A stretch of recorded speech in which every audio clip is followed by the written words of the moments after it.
बुलबुला धरा आदमी नाव, आया था हरि भजन को रे, आई बसा दियो गाँव बोले रे, जाकी खबर करो भाई रे, काई आवे रे काई जाई, बोले रे जाकी खबर। किस लिए आए थे आप लोग? विचार करो। आप सब लोग यहाँ मनुष्य योनि में जितने भी बैठे हो, सारे के सारे उस भगवान की भक्ति करने के लिए आए थे। इसी शरीर में बैठ करके ऐसे महापुरुषों के पास में पहुंच करके भक्ति का रास्ता लेते और अपने घर परिवार में रह करके सुबह शाम जैसा भी आपको 2 मिनट 5 मिनट 10 मिनट का समय मिलता, तो उससे आप लोग अपने अंदर जो अंधकार फैला हुआ है उस अंधकार को खत्म करते हैं। लेकिन हम लोगों ने ये काम नहीं किया। क्या किया? हम लोगों ने आकर के, भाई ये डाणी कौन सी है? अरे ये तो मेरे पोते की है, ये मेरे बड़े भाई की है, ये छोटे भाई की है, ये अरे ये तो और भतीजे की है। इस तरह से पूरा का पूरा गांव आप लोगों ने यहाँ बसा दिया। इससे क्या मिलने वाला है? गांव बस गया, लेकिन आपको क्या मिला? इससे कुछ नहीं मिला। तो इसलिए गुरु महाराज समझाते हैं कि जिनको आप लोग अपना संगी साथी समझते हो, वो तो शरीर के साथ ही रहेंगे, इनसे कोई मतलब नहीं है। इनसे काम लो जब तक आप रहे हो, इनको काम में लो, इनके साथ रहो, इनके काम में आओ, ये आपके काम आए, यहाँ तक तो ठीक है। लेकिन आप इतना भी मत फंसो कि आप अपने घर में जाने का वादा भूल जाओ, और इतना भी ढीला मत दो कि आप लोग मालिक की याद ही ना करो। क्यों? कि जब आप लोग माँ के गर्भ में थे तब भगवान से पूरा वादा करके और मनों से शरीर में आए थे। आज गुरु महाराज उस वादे की हम सब लोगों को याद दिलाते हैं कि जो भगवान से तुमने वादा किया था, अब वादा खिलाफी मत करो। क्या वादा किया था आप लोगों ने? गर्भ के अंदर जब आप सिर नीचे था, पैर ऊपर थे, झूल रहे थे, और वहाँ आपको न हवा मिल रही थी न पानी मिल रहा था, और ये 7 परत की झिल्ली के अंदर और जठराग्नि के अंदर हवे की तरह से वो पक रहे थे, उस समय के ऊपर आप लोगों को इतनी भारी पीड़ा कि आपकी जीवात्मा की आंख कान नाक खुले हुए थे, जिससे आपको परमात्मा का दर्शन हो रहा था। उस वजह से आप लोग गर्भ के अंदर जीवित थे, और अगर परमात्मा का दर्शन आपको गर्भ में नहीं मिलता तो आप जीवित नहीं रह सकते। तो वो जीवात्मा शरीर में जब आती है तो वो जीवात्मा के आंख कान नाक से उसको सुनती रहती है और वहाँ उससे बात करती रहती है। क्या बात करती है? कि अब की बार तो मैंने पहले गलतियां कर दी, अब गलती नहीं करूंगी। क्या करोगे? कि मैं भजन करूंगी। क्या भजन करोगे? महात्माओं के पास जाकर के रास्ता लूंगी और मैं तेरे देश में चली आऊंगी। अब हम लोगों ने ये काम किया नहीं, हम लोगों ने नहीं किया काम। तो हम लोगों ने क्या किया? तूने हीरो सो जन्म गवायो, भजन बिना बावड़ो फिरे, तूने हीरो सो जन्म गवायो, भजन बिना बावड़ो फिरे। गुरु महाराज समझाते हैं कि ऐसा शरीर पा करके और फिर भी तू बावड़े की तरह से घूम रहा है। इतनी बड़ी दौलत तेरे पास में है और उस दौलत की तू कीमत नहीं समझ रहा, इस शरीर की तू कीमत नहीं समझ रहा, और ऐसा शरीर पा करके बेच अलमोर कीमती जिसको तू ऐसे खो रहा है। तो हम लोग कर क्या रहे हैं? तूने हीरो सो जन्म गवायो, भजन बिना बावड़ो फिरे, तूने हीरो सो जन्म गवायो, भजन बिना बावड़ो फिरे। भजन कौन सा भजन? आप लोग ये जो सुनते हो गाजा बाजा, ये ढोलक हारमोनियम, ये गिटार सितार बजाते हैं, आप लोग इसको भजन मानते हो? सारी रात भाई आज तो बहुत अच्छा सत्संग हो गया, बहुत अच्छा सत्संग हो गया। कौन सा सत्संग हो गया? आत्मा का सत्संग तो हुआ नहीं। तो कौन सा सत्संग हुआ? वो तो मन का सत्संग हुआ, मन का। हमारा मन खुश हुआ।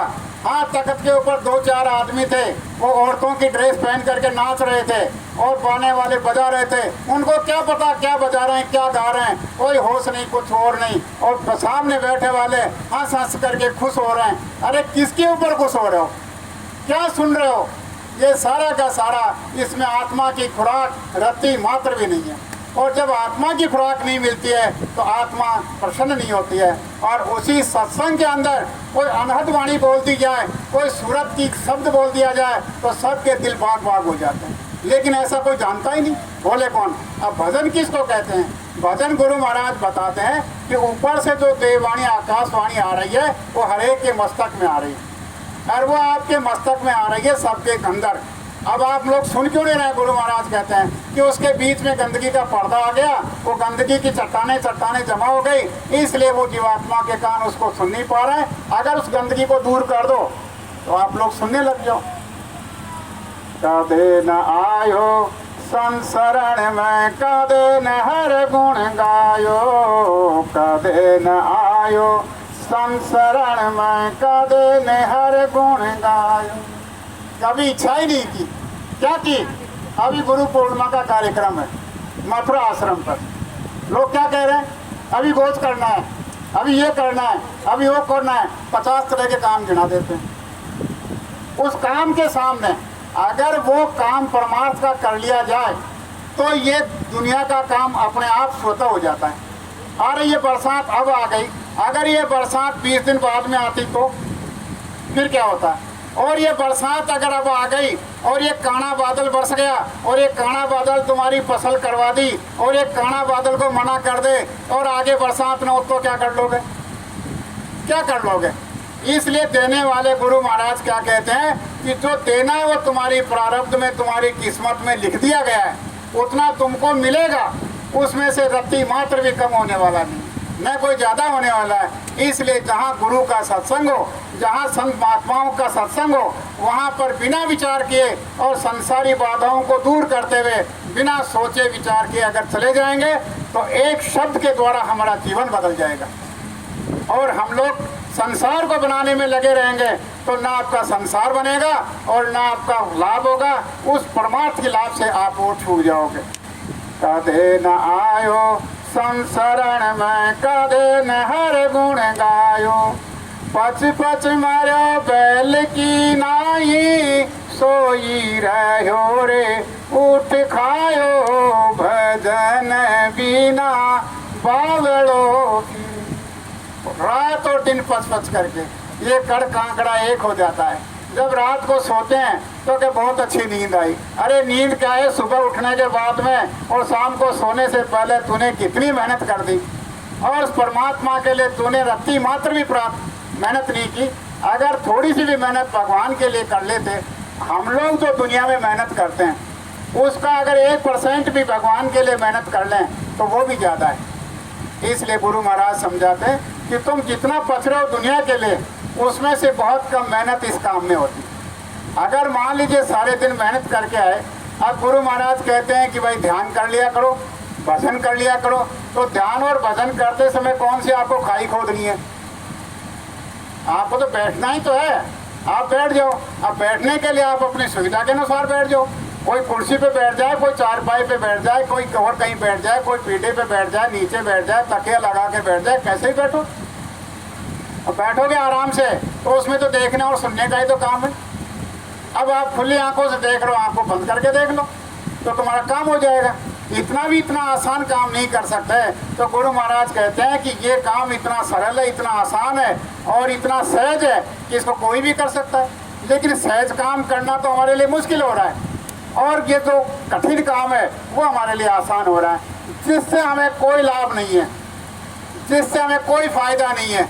जो हमको यहाँ छोड़ना है, जो हमको यहाँ फंसा रखा है, उसके लिए तो हम रात और दिन मेहनत करते हैं। और जिससे हमें छुटकारा पाना है, वो ले जाने वाली जो चीज़ है, ले जाने वाला जो शब्द है, ले जाने वाली जो मालिक का मार्ग है, उसको हम लोग नदारत कर रहे हैं, उसको हम लोग ध्यान नहीं दे रहे हैं। तो हमारी कितनी बड़ी भूल है, हमारी कितनी बड़ी नादानी है।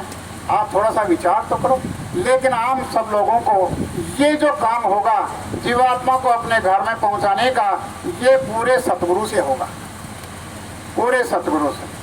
अब आप ये सोचो कि पूरे का क्या मतलब होता है? भाई गुरु तो सब एक हैं, गुरु तो सभी एक हैं।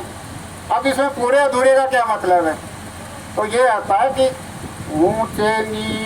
ऊंचे और नीचे हमारे जितने पद बना रखे हैं सब में गुरु की आवश्यकता है, लेकिन हम किसी की बुराई नहीं करते। लेकिन सवाल ये है कि जहाँ जिसकी मंजिल है, जहाँ जिसकी गति है, जहाँ जिसकी पहुँच है, वो वहीं तक आपको पहुँचाएगा। अब बताओ उससे आगे ले जाएगा? नहीं ले जाएगा। क्यों नहीं ले जाएगा? कि उसको आगे का रास्ता ही मालूम नहीं है। हम वहाँ से चल रहे थे तो चलते चलते पूछते आए, ये तो रोड पर मिल गए तो हम लोग यहाँ आ गए। अगर ये रोड पर नहीं मिलते तो हम लोग पूछते कि भाई आज सत्संग कराने वालों का क्या नाम है। फिर पूछते कि रास्ता किधर से, तो लोग भगाते इधर जाओ उधर जाओ इधर जाओ, भटकते भटकते ये मिल जाता रास्ता। तो कुल मिला करके जब हम किसी की खोज करेंगे, किसी का हम पता लगाएंगे तो मिल जाएगा। इसलिए पूरे अधूरे का मतलब ये है कि जो जहाँ तक पहुँचा हुआ है वहाँ तक का वो काम कर देगा, उसके आगे का उसको भेद पता मालूम है नहीं, तो आगे का काम वो कर नहीं पाएगा। इसलिए पूरी मंजिल का अगर हमको मिल जाए तो हमको एक साथ पूरा भेद बता दे। और अगर हमको अधूरा मिल गया, अधूरे का मतलब है कि वो एक स्थान दो स्थान का मिल जाएगा, तो हमको एक दो स्थान तक तो रख लेगा, और एक दो स्थान तक रखने के बाद में आगे जाने का भेद मिलेगा नहीं मिलेगा। तो बताओ मनुष्य शरीर हमारा बेकार गया कि नहीं गया? बेकार गया हमारा, और फिर दोबारा आपको मनुष्य शरीर नहीं मिलेगा।